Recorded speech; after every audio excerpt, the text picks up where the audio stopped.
उत्तर प्रदेश राज्य महिला आयोग की उपाध्यक्ष चारू चौधरी महाराजगंज जनपद के दौरे पर रही।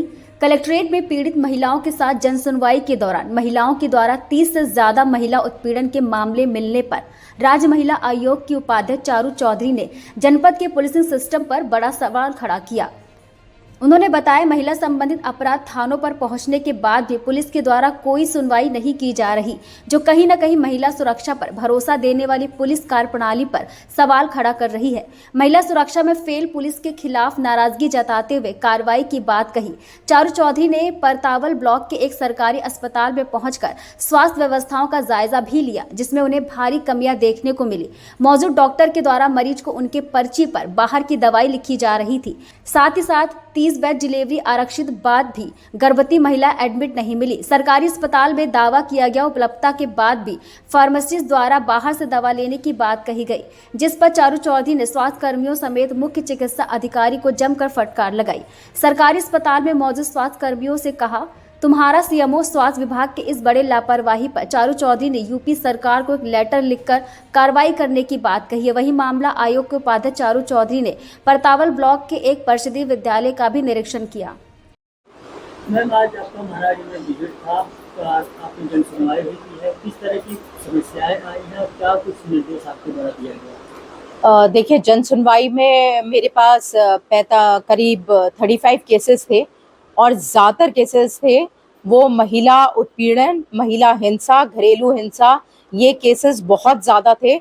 और उसमें मेनली थानों की द्वारा कंप्लेंट थी कि थाने पे जब महिलाएं जाती हैं तो उनकी सुनवाई नहीं होती है, और कई महिलाएं ऐसी थी कि उनको मायके में छोड़े हुए हैं मार पीट के, और उसके बाद दूसरी औरत के साथ रह रहे हैं बिना डर के। उन्हें कोई डर नहीं है क्योंकि उन पे कार्रवाई नहीं होती है, इसीलिए वो दूसरी औरत को लेके घर में रह रहे हैं। पहली औरत से डाइवोर्स भी नहीं हुआ है।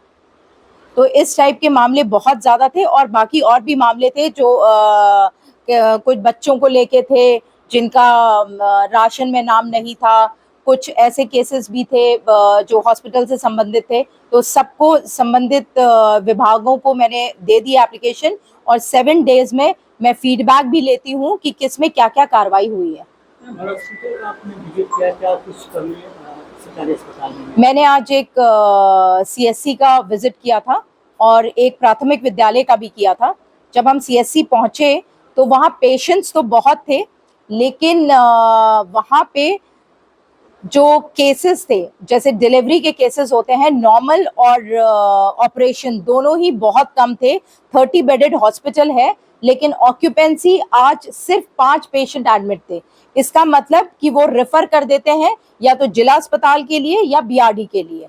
और दूसरी चीज, जो एक डॉक्टर थे वहाँ पे, वो डेंटल और फिजिशियन दोनों का काम देखते हैं, और वो ज्यादातर जितने वहाँ पेशेंट थे, क्योंकि मैं एक एक पेशेंट से बात की, तो एक बाहर की पर्ची दिए हुए थे जिसमें 3-4 दवाएं बाहर की लिखी हुई थी, और एक नहीं, मुझे बहुत से पेशेंट्स ने दिया।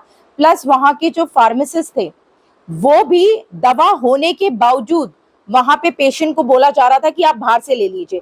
जब मैं उनके स्टोर में गई तो मैंने दवाएं निकलवा के पेशेंट्स को दी जिनने मुझे कंप्लेन की थी। वहाँ जितने पेशेंट लाइन से खड़े थे मैंने दवाएं बंटवाई, वहाँ दवाएं मौजूद थी और उनने दी नहीं थी पेशेंट को।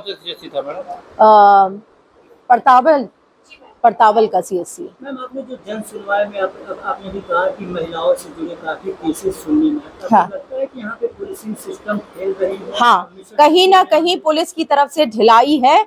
बिल्कुल सुनवाई नहीं हो रही है। महिलाएं वहां जाती हैं, उनको बस आप 7 दिन बाद आइए, 10 दिन बाद आइए, उनकी सुनवाई नहीं हो रही है। तो ये पुलिस के मामले सबसे ज्यादा। और एक मैंने आज प्राथमिक विद्यालय भी किया, वो भी परतावल का ही था। और जब मैं वहां पे पहुंची तो वहां 8 लोग थे, 8 में से सिर्फ 4 मौजूद पाए गए, और 4 रजिस्टर भी उनका प्रॉपर्ली मेंटेन नहीं था। जो वहां पे थे नहीं, उनका रजिस्टर में ना तो एब्सेंट लिखा हुआ था, ना ही सीएल उनकी थी, कुछ भी नहीं था। सिर्फ यही था, खाली स्पेस छोड़ दी थी जिससे कि वो कल आके उसमें अपने साइन कर ले।